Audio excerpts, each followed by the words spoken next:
Hello everyone. On the screen is a video where I point out several coincidences. Someone posted a comment that was held back by YouTube. So the comment was held back, and there are many reasons for the comments to be held back on YouTube. Now, in my view, I think this comment was held back for review because it was derogatory and it had a few key words that triggered the concern. So I will share what the commenter pointed out because I think it's valuable information. However, I just want to mention something else first that I found interesting. We know that Wendi Adelson and her ex, Dan Markell, were in a bitter divorce and custody battle regarding the children. Oddly, Wendi Adelson studied peace and conflict at the university. And this is interesting because when Wendi left Dan Markell while he was out of town, she basically took half of everything from their home. So what was happening is Dan was traveling to New York often for conferences, and during one of these trips, he gets a call from Wendi to deliver a devastating message. She says, "I'm leaving, it's over." Dan says, "Please don't do this. We can still work this out." So after hearing this, he gets on a plane, he cancels the conference and comes back to Tallahassee. He walks into the bedroom and there was divorce papers on the bed. Half the furniture was missing, even half the dining room chairs were gone. He came home to a house that was literally half emptied, even though she was just filing for divorce, but she preemptively took everything, even the kids. Dan called this Pearl Harbor. It was shocking. So that's very interesting, and that was a little excerpt from 2020 and ABC News.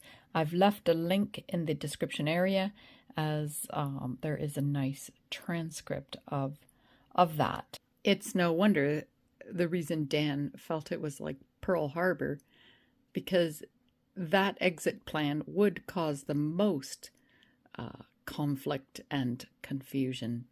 So I thought it was interesting that she studied peace and conflict. In any event, she received her undergraduate degree at a university that has an owl as a mascot. So the point I was making in my video is that, was it a coincidence what Luis Rivera did involving an owl and the meaning of an owl according to the Native American culture?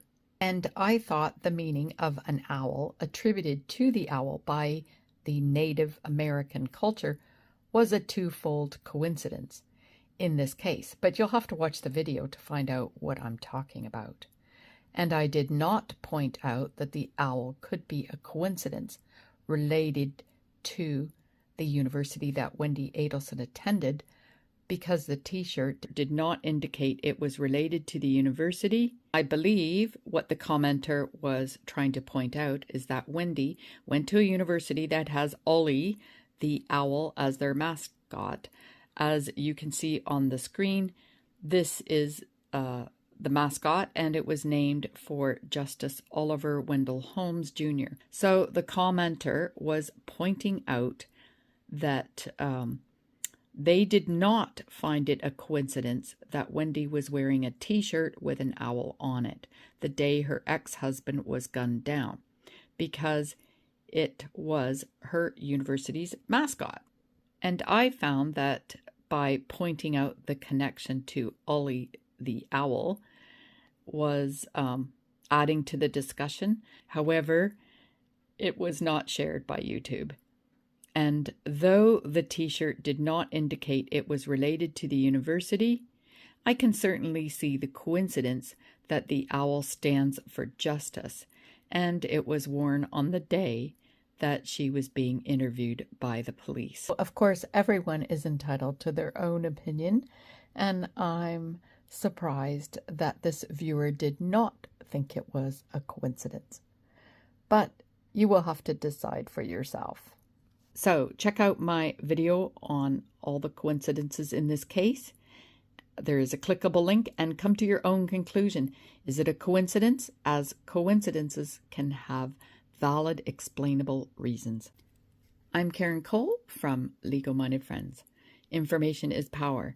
please leave a comment, and if it's a respectable one, it will not be held back by YouTube. Now, if I've done all this correctly, there should be a redirect to a live chat where we can talk about this or any other topic you'd like to talk about, or just say hi.